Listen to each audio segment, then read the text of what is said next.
Actually, we're going to a club called Chris Jazz Café right in downtown Philadelphia, right off of Broad Street, to see a jazz vibraphonist by the name of Behn Gillece. He's very good, and we'll talk with him more in a little while. It's good to go up to Philadelphia. I haven't been there too much in recent years, but there's some interesting things there, both from a jazz perspective. Actually, Philadelphia probably has as much or more than Baltimore and Washington, which is kind of lamentable, but good for Philadelphia.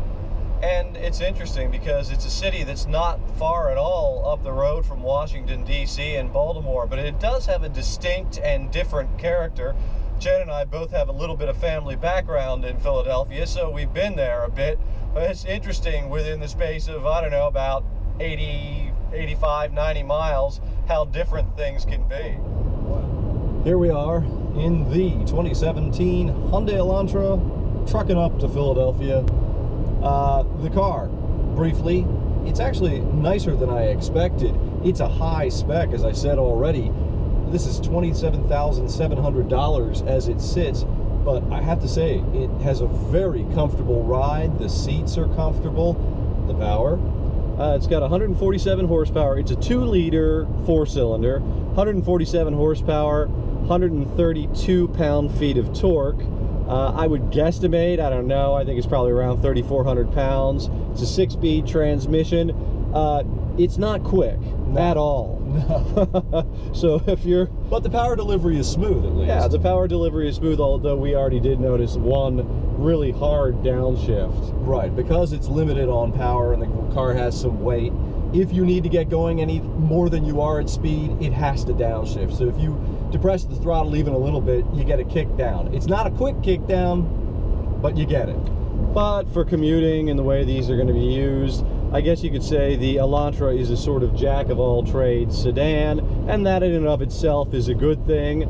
You could probably spec one out a little cheaper than this, but I gotta say, it's pretty comfortable. It's pretty cush, is what I would say. And for the mission we're doing, driving from Annapolis, Maryland up to Philadelphia, it's more than good enough. Who's ready to hear some good jazz? This guy is. Let's go.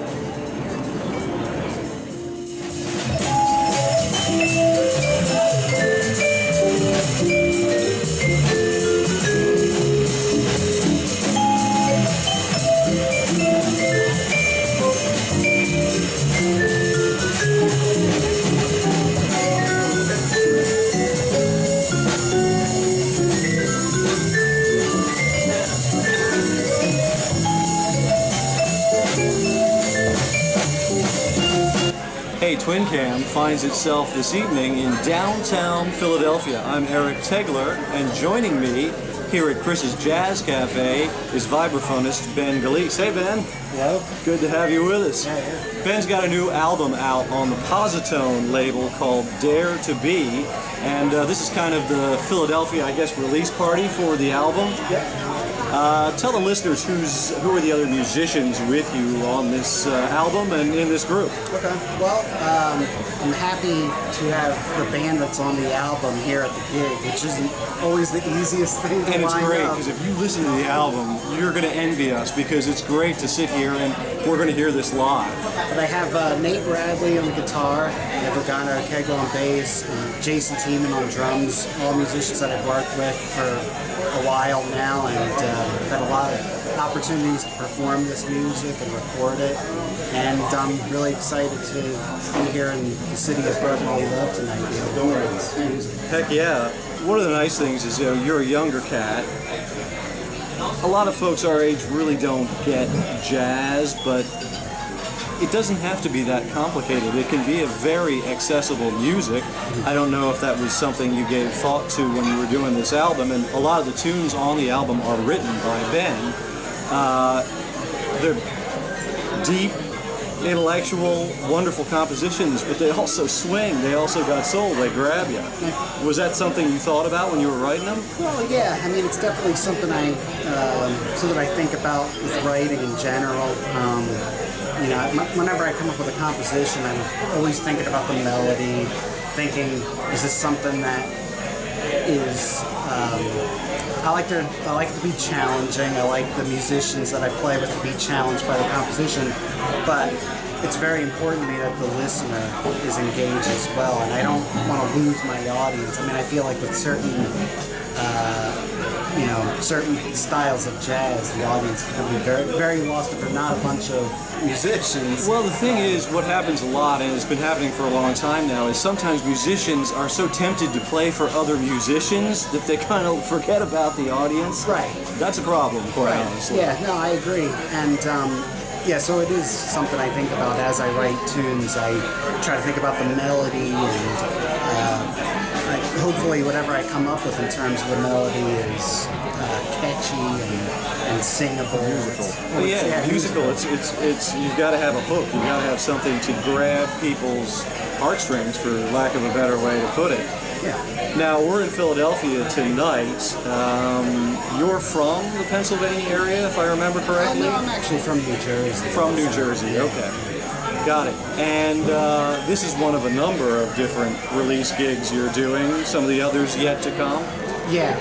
Well, I have another one in South Jersey, in Summers Point, on October 18th, I believe, it's a Tuesday. It's a great area to play.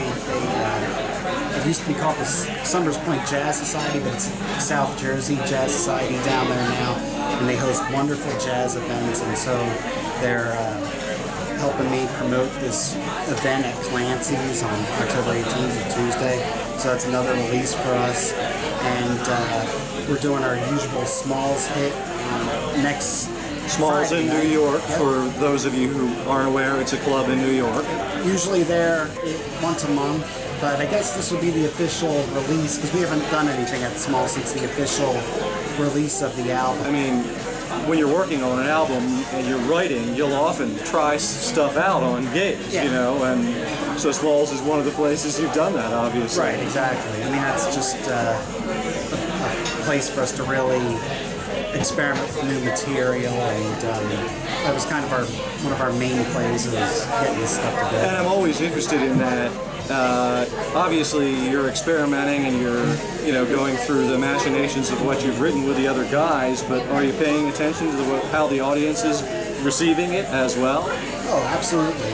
I mean, even during a gig, a lot of times, I come up with these rough set lists before the gig, and I stick to them for the most part, but every now and then, if I get a feeling, oh, maybe I'm losing, then maybe I change the direction of the set. So I have audibles in the set, so to speak. Sure. And so, yeah. It's like a quarterback, and any good musician will do that, regardless.